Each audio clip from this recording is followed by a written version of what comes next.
خواتین حضرات، آج ہم ایک حضرت علی رضی اللہ عنہ کو قول سنیں گے اور اس کے مطابق اپنا جائزہ لیں گے کہ ہمارے اعمال کیسے ہیں، کس طرح ہم لوگوں کے ساتھ کیا سلوک کر رہے ہیں،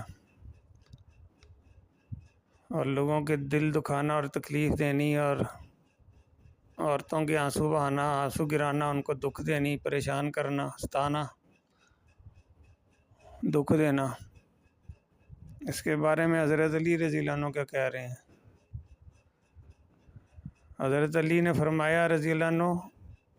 کبھی کسی کو دکھ مت دو، کیونکہ معافی مانگ لینے پر بھی دل میں درد باقی رہتا ہے، جس طرح دیوار میں سے کیل نکالنے سے سوراخ باقی رہ جاتا ہے۔ دوبارہ سنیں، حضرت علی رضی اللہ عنہ کہتے ہیں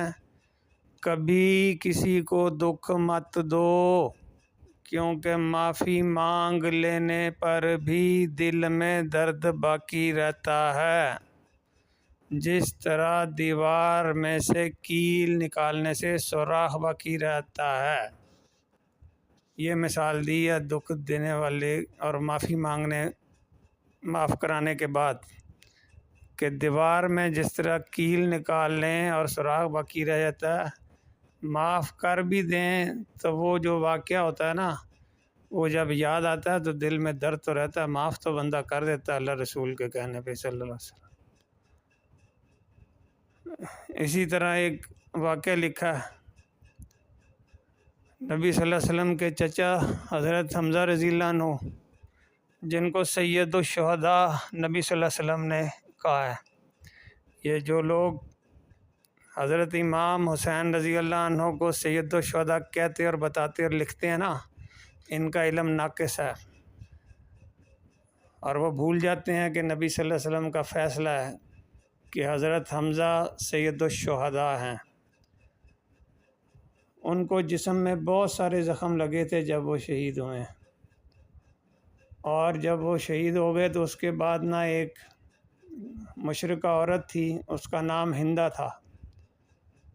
ہندہ نے ان کا کلیجہ، جگر وغیرہ جو بھی ہے وہ عضو نکال کے اس کو چبایا تھا۔ اتنی نفرت تھی ان کو، مشرکین کو، نبی صلی اللہ علیہ وسلم اور ان کے صحابہ کے ساتھ۔ تو جب فتح ہو گئی اور وہ اسلام پھیلا اور وہ غلام بن کے سارے حاضر ہوئے، تو بڑے بڑے جو مشرکوں کے سردار تھے انہوں نے معافی مانگی، عام لوگوں نے بھی دل میں خیال کیا کہ اب محمد ہمارے ساتھ کیا کرتے ہیں، تو نبی صلی اللہ علیہ وسلم نے بہت بڑی تعداد کو معاف کر دیا تھا۔ اس میں جس نے جگر چبایا تھا نبی صلی اللہ علیہ وسلم کے چچا رضی اللہ عنہ، حمزہ رضی اللہ عنہ کا، وہ ہندہ نامی عورت بھی تھی، تو آپ نے اس کو بھی معاف کر دیا تھا۔ لیکن بتانے میں یہ لگا ہوں کہ نبی صلی اللہ علیہ وسلم نے ہندہ کو کہا تھا کہ معاف تو میں نے کر دیا، جا تو آزاد ہے، جو مرضی رہے آرام سے، لیکن میرے سامنے نہ آیا کرنا، جب بھی تم میرے سامنے آؤ گی نا تو مجھے اپنے چاچا کا وہ واقعہ یاد آ جائے گا کہ تو نے میرے چچا کے ساتھ کیا سلوک کیا تھا۔ اس چیز کو ملا لیں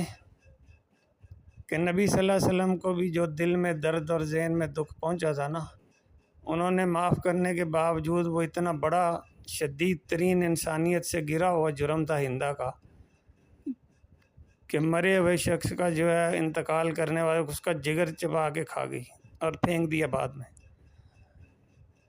تو دکھ نبی صلی اللہ علیہ وسلم کو بھی نہیں بھولتا تھا۔ تو معافی کا یہ مطلب نہیں ہوتا کہ وہ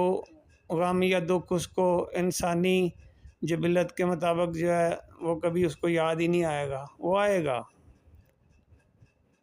لیکن کوشش کرنی چاہیے کہ آپ کسی کو اتنا بڑا دکھ اور تکلیف دیں ہی نہ